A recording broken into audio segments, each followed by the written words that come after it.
بسم الله الرحمن الرحيم. السلام عليكم ورحمة الله وبركاته.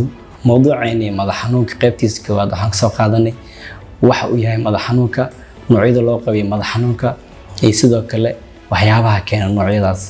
Qaybta labaad ee mawduucayna madax xanuunka waxaan kasoo qaadan doonaa calaamadaha ugu daran ee madax xanuunka oo ay tahay in aad la kulanto dhakhtarkaaga ama aad tagto goob caafimaad. Sidoo kale waxaan kasoo qaadan doonaa daryeelka iyo daaweynta madax xanuunka.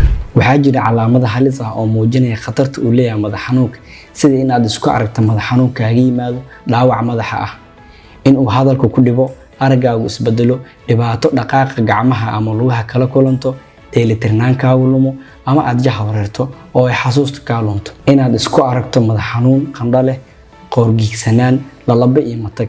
In madax xanuunkaagu uu lama filaan yahay isla markaana uu daran yahay. In madax xanuunkaagu uu kasii daro muddo 24 saac ama uu sii jiro wax ka badan hal maalin. In madax xanuunkaagu uu daran yahay uuna u dhow yahay hal il oo ay ushuna ku gududato. In aad lahayd taariikh hore oo madax xanuun ah laakiin qaab ahaan ama baaxad ahaan isbedeleen si ka duwan sidii aad ku ogeyd. Haddaba haddii aad isku aragto calaamadahan aan soo xusnay, fadlan isla markiiba la xiriir dhakhtarkaaga ama goob caafimaad oo rasmi ah ama lagu kalsoon yahay. Daryeelka iyo daaweynta madax xanuunka.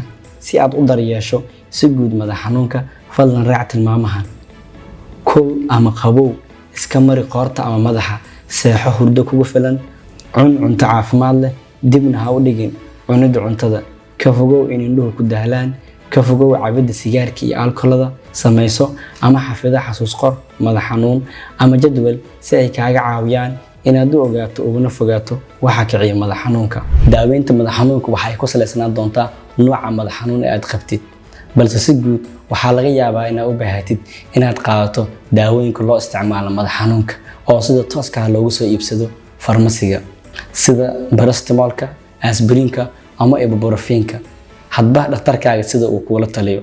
Digniin: aspirin ha siinin carruurta. Ugu dambeyntii, haddii daawooyinka aad sida tooska ugu soo iibsatay farmasiga ay ku caawin waayaan, fadlan la xiriir dhakhtarkaaga gaarka ah ama si toos ah u tag goob caafimaad oo rasmi ah.